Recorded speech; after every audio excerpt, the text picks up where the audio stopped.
যদি বাড়িতে কখনো এমন পরিস্থিতি চলে আসে যে আপনি বাড়ির ছেলে, আপনাকে স্ত্রীর পক্ষ নিতে হয় বা বাড়ির অন্য সদস্যের সাথ দিতে হয়, তো আমার মনে হয় তখন আপনাকে আপনার স্ত্রীর সাথ দিতে হয়।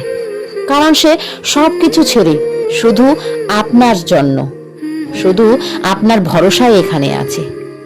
আর আপনার কাছে তো আপনার ফ্যামিলি অলরেডি আছেই। আপনার প্রথমে যা ছিল তা আজও আছে।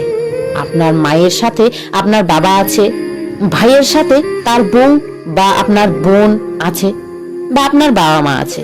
কিন্তু আপনার স্ত্রীর জন্য শুধু আপনিই আছেন।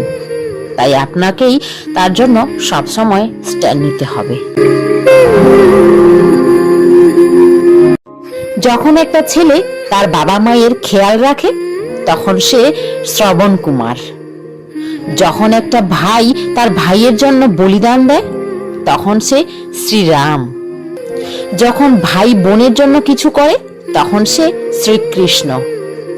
কিন্তু স্ত্রীর কষ্টের সময় স্বামী একটু খেয়াল রাখলেই সে হয়ে যায় বইয়ের গোলাম। কেন?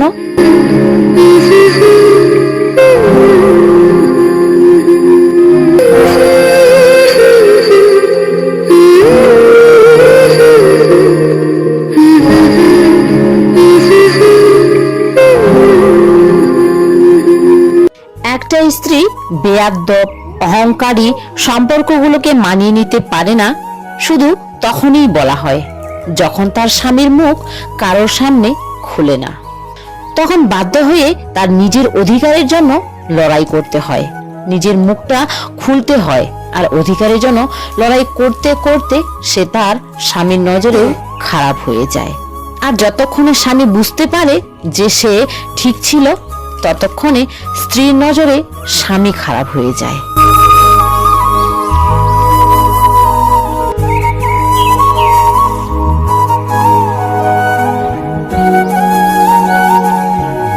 বাবা মা আর পরিবারের সদস্যরা ভুল হতে পারে, এটা ভাবাটাই ভুল। কিন্তু 1 মিনিট, আমি যদি এটা বলে আপনাকে ভাবতে মজবুর করি, যখন নিজের মেয়ে শ্বশুরবাড়িতে সুখে থাকে তখন মানুষ বলে আমাদের মতো জামাই যেন সবার জামাই হয়। কিন্তু যখন অন্যের মেয়ে নিজের বাড়িতে সুখে থাকে তখন নিজের সন্তানের দুর্নাম মানুষের কাছে করে বেড়াতে দেখা যায়। এমনটা কেন হয়?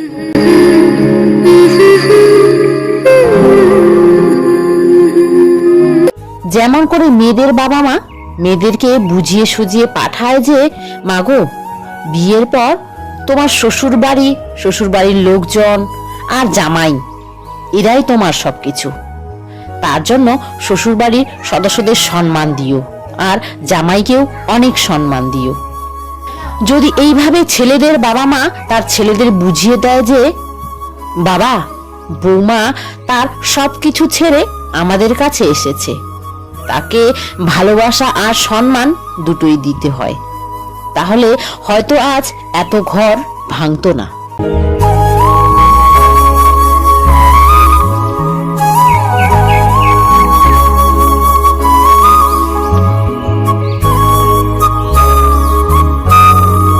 শাশুড়ি বৌমার ঝগড়ায় ছেলের মা যতই ভুল হোক না কেন, কিন্তু ছেলে এটাই বলবে যে আমি সেই মেয়ের সাথে থাকবো না যেই মেয়ে আমার মায়ের সম্মান করতে পারে না।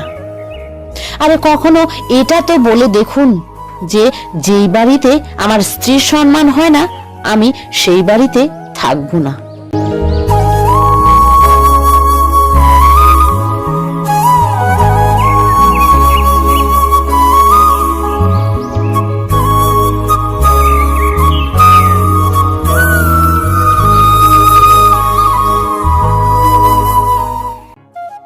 কিছু কিছু স্বামী আছে যারা পরিবারের খেয়াল রাখতে রাখতে নিজের স্ত্রীকেই ভুলে যায়।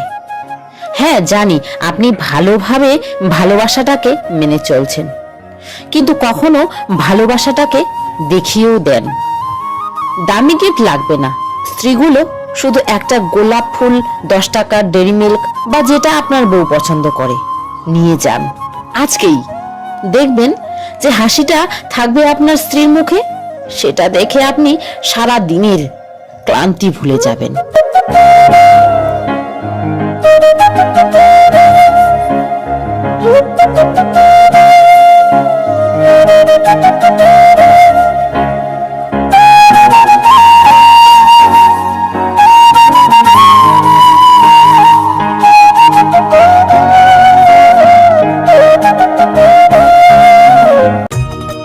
একজন স্ত্রী সবাইকে ছাড়া থাকতে পারে, নিজের ফ্যামিলি, নিজের জন্মস্থান, নিজের বাবা মা বা তার বন্ধু বান্ধব সবাইকে ছাড়া থাকতে পারে, কিন্তু সে তার স্বামীকে ছাড়া থাকতে পারে না।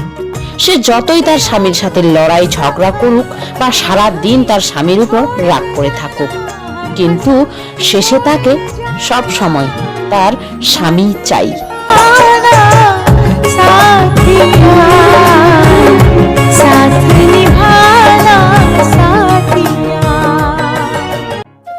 মেয়েদের রানী বলা হয়, কিন্তু তাদের কোনো রাজত্ব দেওয়া হয় না। মেয়েদের পরী বলা হয়, কিন্তু তাদের উড়তে অর্থাৎ সম্পূর্ণ স্বাধীনতা দেওয়া হয় না। মেয়েদের ঘরের লক্ষ্মী বলা হয়, কিন্তু তাদের উপযুক্ত সম্মান দেওয়া হয় না।